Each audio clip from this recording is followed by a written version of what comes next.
All right, good day, everyone, and thank you for joining us on another Google Plus Hangout for Channels Beam. This week has been awash with stories of a slave trade taking place in the North African country of Libya. Well, there's been so much fury that has drawn so much uproar, and that's why we're here today. Joining us to look at this issue, we have Adam Woodon, who joins us from Iowa in the United States. Thanks for coming on the program. Welcome. Thanks for having me. Of course. And then we have Ben Cosmos, who joins us from Kuala Lumpur in Malaysia. Ben, thanks as well for coming on the program. Yeah, thanks for having me.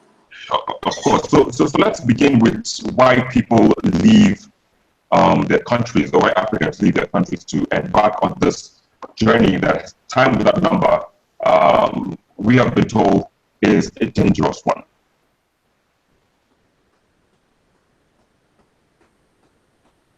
Ben. Yeah, hello. Yeah, I can hear you. So I said, let's begin first and foremost with the reason why people, or why Nigerians and even Africans leave their countries and make this journey that we have been told time without number, and it is not a good one. Oh, there are a lot of reasons why people want to leave Nigeria and Africa as a whole to migrate to Europe. And the reason is not far-fetched. That over the last decade, the last years, we've had failure of leadership. Failure of leadership has been one of our biggest problems in Africa, where our leaders are not really held accountable, or they don't even prove to be accountable in what they do in office. We've had bad leadership over the last years, and so because we had bad leadership, this translates to every sector of the economy, bad economy, and and a whole lot of issues. Lack of poor infrastructure, poor health facility, lack of quality education. And so when these issues begin to pile up, people are forced to do one or two things to help themselves. People are forced to help self-help, and the only way they feel they can help themselves is to look for a better place where to migrate to a better place where they can get a greener pasture.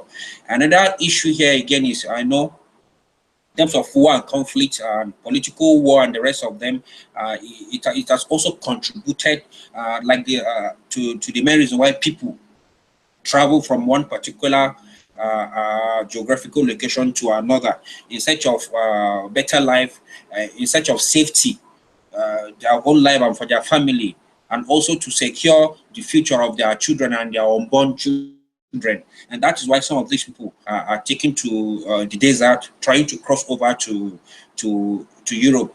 But if you look at the crossing over to Europe from the North African countries, this practice has been there for a very long time. The practice has been there. People travel from likes of Tunisia, from Morocco, not even Libya. But Libya became so open because there's a failed government, and their border becomes so open that you can easily walk in there without having any harassment from anybody, and you cross over.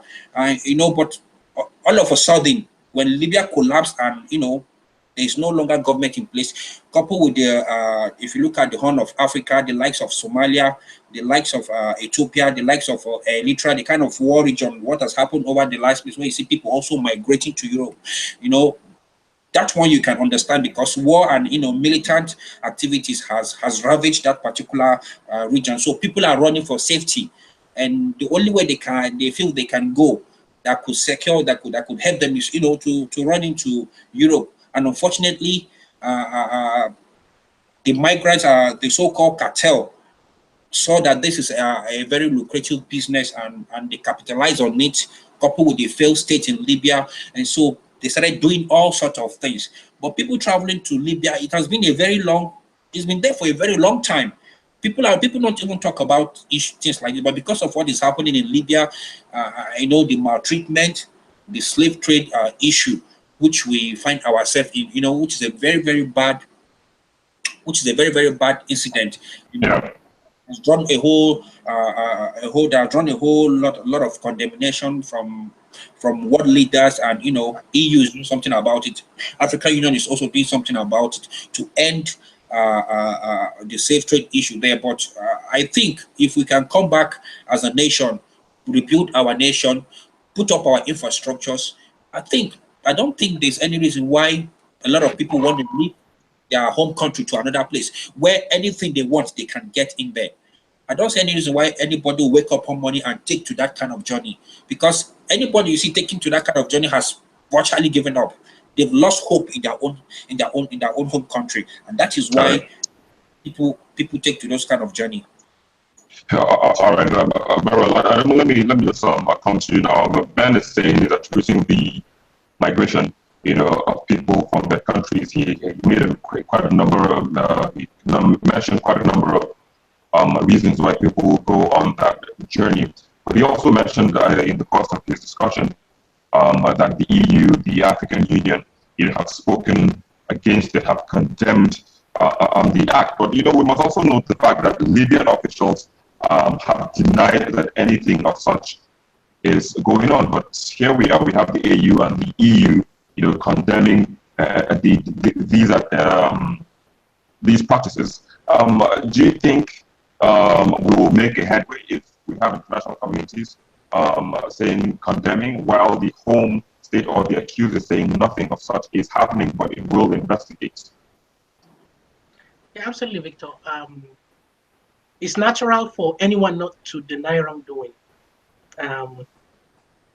We are always right and people are always wrong. And I do not see anything wrong with Libya denying it. That's what countries do, particularly countries that, like Libya, that basically do not have any form of government in it. But let's back up a little bit, and again, like Ben mentioned, to state why these young men and women, and even children, actually leave Africa to go to Europe. The simple answer, like Ben have mentioned, is for greener pastures. I came to the US for school. I believe many people from Nigeria and from the rest of the world come to the US for school. So this is kind of the search or for greener pastures that people, for different reasons. I came here for school. Some are going to other places for work. And again, it's all due to our inability to have an environment back in Nigeria and in Africa that provides for these things. And that's why we leave the shores of Nigeria to go someplace else to get this for us. So we have seen really gruesome videos showing people being sold off for $400. So what happened is, what is happening is we know that Africans leave, and not just Nigerians, Africans from different countries leave and head towards North Africa with the hope of crossing the Mediterranean to get into Europe, Italy, Spain, Greece, these countries. But what has changed now, one is there's no government in Libya. Secondly, is that there has been death as a result of migrants dying in the sea. And so as a result, there has been some kind of, the UN has tried to institute some kind of control to prevent these people basically from getting on boats and crossing into Europe. And as such, that created a backlog of people, mostly in Libya, that is, easy to get in, easy to get out. And of course, the laws of market, usually takes place, unfortunately, when this kind of thing happens, when people are desperate, when there is demand for such a thing, and people are being sold off. But the fact that Libya denied Victor is not something that I'm surprised.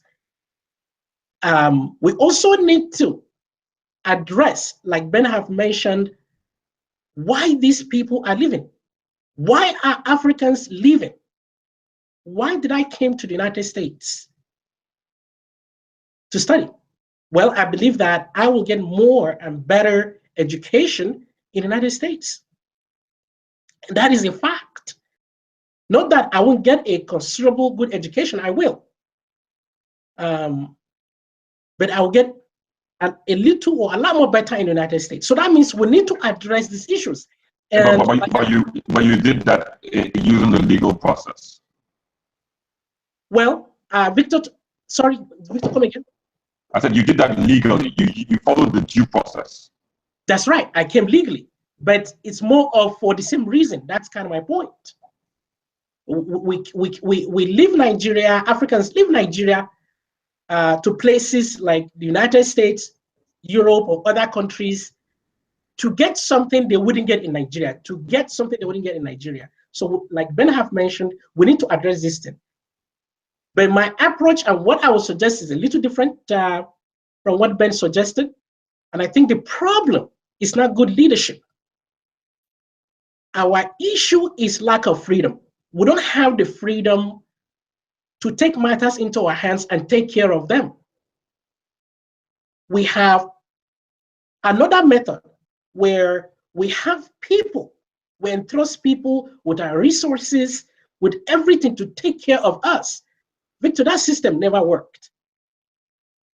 The USSR, formerly Russia, was consisted of about 15 nations all together. They lasted for about 69 years, Victor, under that kind of system where the government takes everything, takes care of the people, and that system never works. Africa is still, we are still yet to wake up from that kind of system. So in order to correct these ills, Africans need to have freedom. We need to understand we need freedom. And that freedom, what that means is education. That power should be given to us, not government. Infrastructure, we need to have that power to us, not government. That way we will take care of ourselves. Victor, recently there was an attack, a Boko Haram attack, I think, in Borno State, in Biu Market. If the people of Biu have the power to protect themselves, such occurrence will less likely happen. But we do not. We entirely depend on someone, few people, to take care of us. So I think the problem is not bad leadership. That is not the solution. The solution is freedom. All right. So when you talk about this freedom, you're talking about education, so to speak. Yes, I'm talking about education, Victor, and every other sectors of our economy, except for defense, immigration, police, and court system. That is the only thing that government should do. Everything else should be left to us to decide. That way it's more effective. All right. Okay. So Ben, I was going to ask that question that, how do we end these issues, because the thing is it keeps happening, but then it happens in an illegal process, and that's why maybe we have all this brutality and Victor, you see, you can control. Let's begin with stopping the outflow of Africans yeah. As long as you keep having failed leadership, failed leadership, and you have some part of the country, war has ravaged. Some many African countries that have been ravaged by war. You will continue to have people migrating from one particular place to another. And let me give an example. Within Nigeria, how many How many internally displaced people do you think we have? Camps all over Nigeria. You know, in Abuja, you can count, you can see the camps in Edo State, in Kanu, in other Jigawa, Maiduguri. And what is the cause of all this? It's insurgents. And now if you look at over the last 4-5 years, the population of Abuja has increased. That of Lagos has increased. While the population in Borno, Maiduguri has dropped drastically. And so this will tell you, and what is the problem there? Is the insurgents, and so also to other African countries. If Maiduguri is at peace now, a lot of people in Abuja, due to the high cost of living, want to go back to their own place where they can get things more cheaper, better, good life, water, everything, education. Nobody want to come to Abuja, but because we continue to have that insurgency in that particular place, you find that Kano has become more populated, Abuja is populated, Lagos is populated, you know. So this is a very good example. If you can fix Nigeria and Africa as a whole, I don't think anybody will want to embark on such a dangerous kind of journey. I mean, imagine in a country where you get a visa and you're so happy that you got a visa to travel. Who does that? If not bad leadership. I'm not against, you can travel abroad to, you know, to get a good education, but your traveling education is something that you can get anywhere. And when you go there to study, you also help to exploit other opportunities, learn the way of life of people, the political structure, the economical structure, you know, you want to learn some new things, because it's not till today you see Americans migrating to Canada to study, and also some of them migrating there to work. It's not that Canada is more better than, but because they have something in common. You see Americans going to the UK to study. It's something you can go anywhere to acquire good education, you know. Depends on why you're going there, the kind of, or what you're looking for, the kind of research work you want to do. But in terms of Africa as a whole, the whole essence is just people are running away from the economic hardship which we are currently facing. People are running away to protect their life and property, going with their kids because they want to secure a better future for their children, and so you can see there's a whole reason there. But before we can stop this, if we can try and secure our brothers over there in Libya, get them back, because some of them have been killed, mutilated, some of them have been killed and their organs harvested, because, you know, people are now selling human resources. It's very easy now. People go there to, you know, when they sell some of these people, you don't know. These are the people you only hear about. There are people that are being sold. Nobody knows. You can never hear about them till like kingdom come. They have been killed. Organs have been harvested. Someone, you know, these things are happening, but the situation in Libya has worsened has worsened everything. And don't forget about some of these this militant group over there in Libya. This is also a way for them to get fund whatever illegal business they're doing in terms of arms and ammunition. And so probably they don't have any other means of livelihood. So human beings have become the only option they have. So they have to sell to get funds to buy more guns, more ammunition, to fight, to carry out whatever deadly, you know, mission they want to do. This is another way for them raising money for themselves. And because now Africans, they've seen the number of Africans migrating to Europe, and because of the failed state, they have to jump on those human beings. That is the only option they have. And so we have to begin to see how we can address this issue back home. And also, I will advise the president to look at the route from Nigeria to Libya, Agadas, and see if the West African nation can form a special force to match those places, and so checkmate every car coming in from the northern part of Nigeria and also to other parts of Africa, you know, because they usually have a particular meeting point, which is Agadas. I think if they can form a special force that will match those regions, so they will help block the number of people moving into Chad, moving into Agadas, Niger, and the rest of, you know, from there you can, when you block them from there, you can push them back and say, look, go back home. Where you're going is not safe for you. And so we can begin to address this issue from there and see how, when we do that, then we can also see how we can address our own issue back home. We have a lot of whole problem back home. People are suffering. The inflation rate, so life is not even bearable for people. People are now, even within Nigeria as a whole, people are selling their children. You know, the issue of slavery is not today. People sell their children to go for house help, you know, house help, domestic help somewhere, and the parents are receiving the money.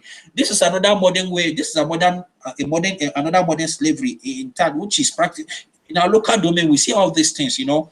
You take your son from the village, you move him or her to the city to stay with somebody you don't know. At the end of the day, probably during the festive period, they send you wrapper, they send you pap oil, they send you one or two things, and you're happy in exchange of your own son or daughter that is there doing a domestic help for them, and which is a child that's supposed to be in school. So these are the whole issue. Poverty is one of those things. And so when someone goes in there, and probably when someone succeeds in going to Libya, makes some little money, goes into Europe, makes money, come back home, build a house, and buy a car, drive flashy cars, and so others will be tempted. Look, this guy is in Europe. How did you do it? How did you, So when you see this kind of result coming out, you'll be tempted to also sell up what you have to go to Europe, and you don't know the process, you don't know what he passed through, and so that is also another factor, affecting this issue of migrants. I think the government has a very big role to play in this place, and I'm very happy kind of sensitization,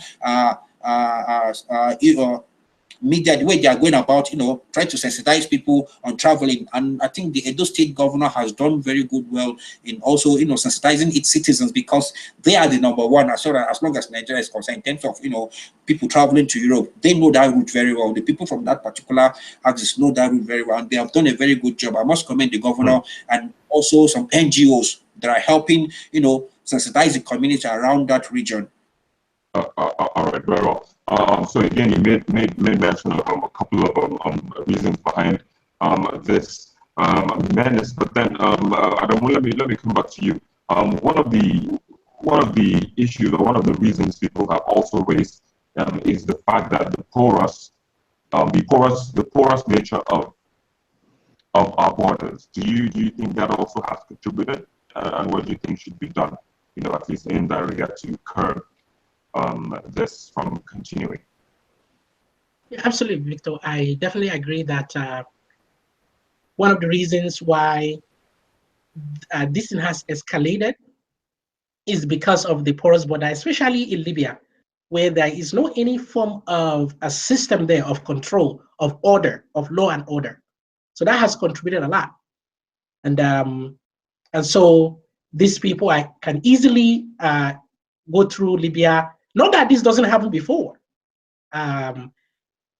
This happens before. It's just that now Libya, it's easy to get into Libya and get out until now, when the UN is trying to do something.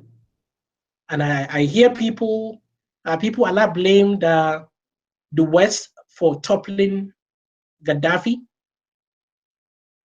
and why they shouldn't have done that, and that's the reason why you have a crack in Libya. So that is a political reality that we all have to live. We all have to live up to. I think for now, the temporary measure that should take place, it's not going to be effective, because when you try to control somebody who is hungry, it's really difficult. It's really difficult to say, hey, all right, go back to Nigeria and go and die there instead of staying and trying. So that is a difficult one. I'll go back to any African country and not have the opportunity. So that is really difficult. It's not going to be easy, but I think the temporary solution, Victor, is to governments of the various African countries that have people there go in, pick them up, take them back somewhere that is safe. For example, you don't take these people and drop them off in Borno State, or not all part of Borno, but take them where that is relatively safe, and see that they all go back to their where they are from in Nigeria. What happened in Libya, that Gaddafi is off. And Victor, this kind of summarizes my point of freedom. Gaddafi was there. His people have some kind of freedom. Well, not really freedom. One, there is no political freedom, so that means there was no election. Two, there isn't real economic freedom because the whole economy of Libya is based on oil. So basically, Libyans have no freedom, as far as I'm concerned. And so when Gaddafi left, it opened a crack that we are seeing now. And that's why the ultimate solution, Victor, is freedom.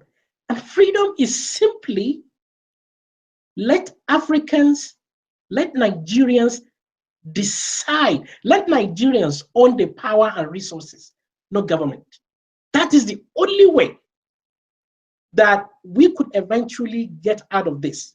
Otherwise, any system you have, Victor, that government is most likely in charge, is not going to do that for long. The USSR lasted for 6-9 years, and it cracked, it opened, and it formed about 50 countries. Venezuela right now is in crisis. Toilet paper is hard. It started really good. They are using their oil money, giving people anything they want, houses, food. But such kind of system only lasts for as long as possible. It doesn't last long. So we need to be aware that our problem is not leadership. Our problem is because we are not free. The same thing with Nigeria, Victor. I do not believe Nigerians are free because we are not in charge. I am literally not in charge. In my community, I don't have right to form my own police force. I don't have right to fund my for the people to come together if they want to collect taxes on their own, educate their children. Nothing like that. We all have to depend, roads, we have to depend on someone. So the ultimate solution, Victor, is freedom, so that what happens in Libya, that crack, doesn't happen anywhere else.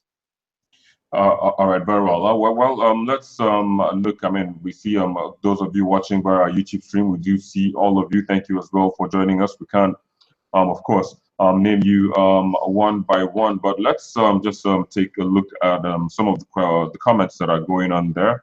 LU Square says, let them elect young men, graduated people. That 75-year-olds will be ruling the big heart of Africa without proper arrangement. Well, let's move forward. Sagiru Suleiman says, well, I applaud the commitment of our nation as well as President Buhari. Perhaps he is doing his best to address the issue. But then Godwin Nath said, oh, no, Buhari will not do that. Instead, he's using, he's using our money to look for crude oil in the northern part of the country. He's trying to say that President Buhari is focusing on the crude oil exploitation in northern Nigeria. Sagir Suleiman again says, look at Nigeria here. Governors will receive monthly allocation, but they may refuse to pay worker salaries. Where are we heading to, for God's sake? He is asking. And he also adds that absolutely failed leadership is the major issue. Perhaps if there is a good governance, perhaps then no one will be moving to Libya, he says. DJ Sampson says, it's so unfortunate that the African Union is not talking about this, but actually they have. He says he personally mailed the AU some days back on the issue, and he is yet to get a response from them. Okay, those are some of the comments going on, but then let me just conclude the comment section with Olajuwon Olasukomi, and he is saying, slave trade, who are the buyers? So let me even just come back and ask you guys, just in wrapping up, Ben, who do you think are the buyers of the slaves?